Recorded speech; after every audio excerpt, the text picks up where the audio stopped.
Mau tadi kita bilang kalau buat urusan duniawi kita kuat. Tadi masalahnya semua mungkin karena akidah, keimanan dan keyakinan. Kata man idda'a bi mahabbati, kata Allah dalam satu hadisnya, hadis kursinya, firman yang diturunkan di sebagian kitab. Bohong kata Allah orang-orang ngaku cinta sama saya, fa idza janna 'alaihi al-lailu nama 'anni, tapi ketika datang malam dia justru tidur ninggalin saya. Alaysa kulli muhibbin yuhibbul khalwata bi habibi, kata Allah. Bukankah setiap pecinta demen berdua sama yang dicinta? Pacaran ngajak orang, bohong lu. Pacaran 2 orang berempat, bohong. Kalau orang main pacaran bener berdua, semuanya berdua aja. Mau makan berdua, mau berdua aja. Yuhibbul khalwata bi habibi, demen berdua sama yang dicinta. Nah, waktu kita dikasih sama Allah buat doa tengah malam, makanya Allah bilang katanya demen sama saya, katanya cinta sama saya. Ini ada waktu tengah malam nih. Waktu tengah malam saya udah kasih, nggak mau, nggak datang. Ya, bahasanya sih bilang aku mau ketemu kamu gitu ya. Di WhatsApp datang jam 8 sampai jam 9 nggak kelihatan. Blokir nomornya udah. Nggak mau, udah bohong, kamu bohong, gitu aja udah. Kenapa? Katanya tadi udah disiapin waktu buat berdua, nggak datang. Cinta sama Allah tengah malam buktiin kita dekat sama Allah. Maka dikatakan man arada safa rabbani, orang kalau pengen hatinya bersih, kata Imam Al-Idrus Al-Akbar, kalau orang pengen hatinya bersih bangun tengah malam. Kalau orang mau hatinya bersih bangun tengah malam. Ya, hadis yang sering kita dengar kata Nabi,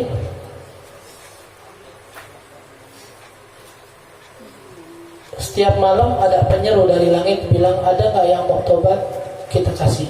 Ada yang punya hajat, kita kasih. Ada yang doa sesuatu, kita kasih. Ada yang minta sesuatu, kita kasih. Itu tiap malam. Di sepertiga malam yang terakhir. Bahkan dikatakan tuh, sebagian ulama, ahlul lail fi lailihim alad min ahlil lahu fi lahwihim. Orang yang udah dapetin kenikmatan tahajud, itu rasa nikmatnya melebihi setiap kesenangan duniawi yang pernah ada. Semua. Bahkan kita bilang kan, mereka sebagian membandingkannya dengan nikmat surga. Mereka katakan kalau seandainya surga rasanya seperti apa yang kita rasakan di tengah malam ketika tahajud, berarti surga enak. Berarti surga enak. Berarti ya kemarin kita bilang, surga dengan begitu macam indah nikmatnya dibandingin dengan sholat tahajud. Sampai Syekh Utbatul Ghulam bilang kabatul laila 20 sana. Makanya tadi kita bilang, dan jangan capek buat sholat tahajud, buat nyobain sholat duha dan sholat dan ibadah lainnya lah.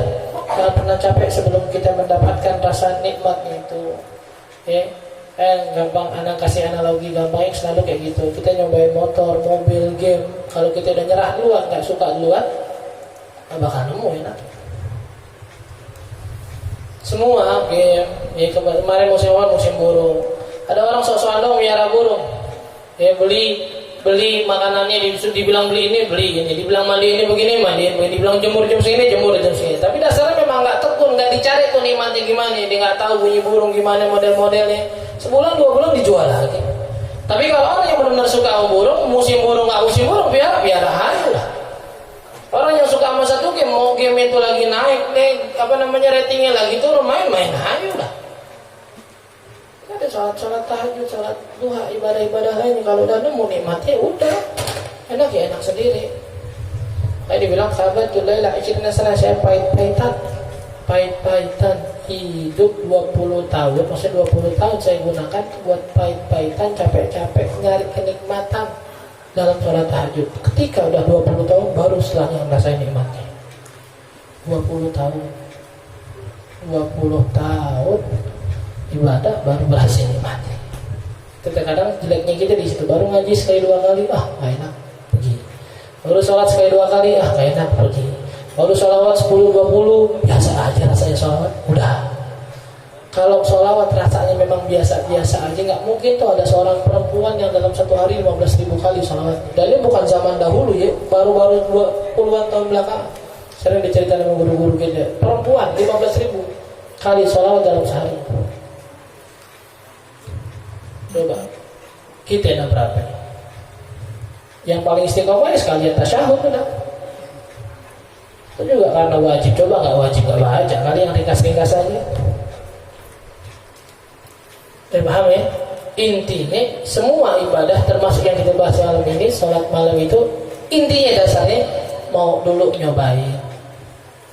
Itu nggak bakal nemu nih rasanya mie aja enak kalau nggak nyobain. Itu nggak tahu nih kalau nasi apa nih, nasi biryani, nasi mandi enak kalau nggak nyobain. Itu nggak tahu nih sate dengan berbagai macam bentuknya enak kalau nggak nyobain. Gimana itu mau bilang nih mie ini segala macam enak, nyobain aja belum. Kadang-kadang kalau kita dengar orang nih suka durian nggak suka, ya Allah, kena ada dunia setengah. Udah pernah nyobain belum? Belum. Cobain dulu kan kita begitu kan ngomongnya. Kita yang udah ngerasain enaknya durian, dia pasti ngomong gimana? Cobain dulu. Belinya di mana? Banyak kagak ngau.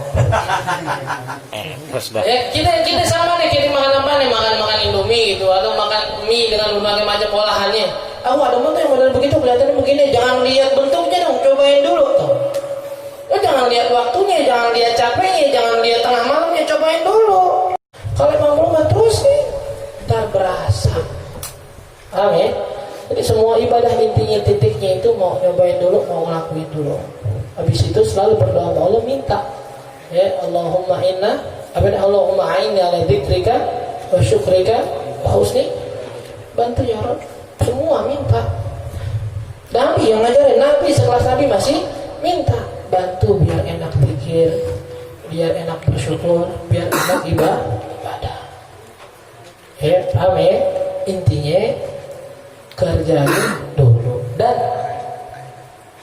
biar kita terbebas dari tanggungan ilmu yang kita pelajarin, amalin semua ilmu yang kita dapetin, yang kita dengar.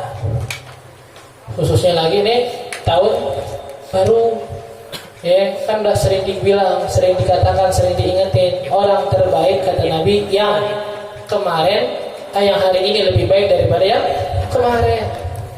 Cari muhasabah, ingetin diri kita tahun lalu yang belum pernah kita lakuin sama sekali apaan. Ini tahun jangan pernah lewat lagi. Tahun 1441 Hijriah nggak pernah nih sama sekali sholat tahajud, coba dong sekarang. Nggak pernah nih setahun sholat duha, coba sekarang. Nggak pernah kayak ini sebulan bisa sholat jamaah, coba. Ada sesuatu yang lebih baik biar kita terlepas dari omongan Nabi, jadi orang yang tertipu atau orang yang jauh dari rahmat. Orang yang sama kayak kemarin tertipu, orang yang lebih buruk jauh dari rahmat. Biar terlepas dari dua ini, coba pikirin tahun kemarin yang kita belum pernah lakuin apa, tahun ini jangan dilepas. Tahun kemarin misal kita bikin semuanya nggak pernah nih tarawih full selama hidup. Tahun sekarang ini Ramadan tarawih full ini. Ya tahun ini, ya tahun kemarin kayaknya mikir nggak pernah nih sholat duha, nggak pernah sholat jamaah di rumah sama keluarga. Jangan nih. Mudah-mudahan menjadi tanda di sisi Allah melalui hadis Nabi tadi kita menjadi orang yang lebih baik. Kalau kemarin malam Jumat Anda bilang di Empang 3, satu yang Anda pengen minta, rasa takut yang selalu ada dalam hati. Cuma kalau di sini Anda minta, pilih teman itu. Dengar kaidahnya ya. Innaman khawwafaka hatta talqal amna khairun min man ammanaka hatta talqal mahali. Orang, teman yang setiap hari bikin ente takut sama akhirat, sampai nantinya ente selamat di akhirat, lebih baik daripada orang-orang yang setiap hari bikin ente ngerasa nyantai, tahu-tahu ente sengsara nanti di akhirat. Ente ngaji sholatnya neraka mulu neraka mulu mendingan lu dikasih tahu neraka biar ingat sesekali sholat daripada dia bilang udah tenang aja gue juga belum sholat, tenang aja gue juga belum ini. Nah, kita kan bareng-bareng nyantai aja, kita masuk neraka bareng loncat. Ya, khairukum man qala li sahibihi hayya bina nasum wa nusalli hatta namut wa inna min syirarikum man yaqulu li sahibihi hatta hayya naqul wa nashrab wa nalhu qabla an namut. Sebaik-baiknya kalian adalah orang-orang yang ingetin temannya, ayo sholat, ayo puasa sebelum ente mati. Dan yang paling buruk adalah yang ngomong, yuk makan dulu, nongkrong dulu, nyantai dulu sebelum mati. Tak udah mati kita nggak bisa nongkrong lagi, bisa tenang. Masing-masing ada tongkrongan yang udah mati juga. Cuma yang atau nongkrongnya enak, yang atau nongkrongnya kepanasan. Ya, paham ya?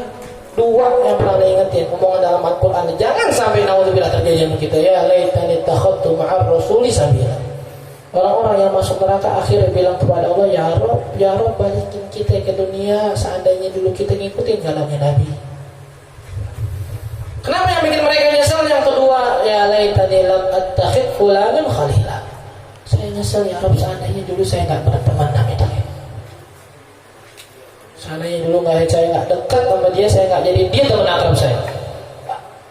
Nyesalnya satu, nggak ikutin jalan Nabi.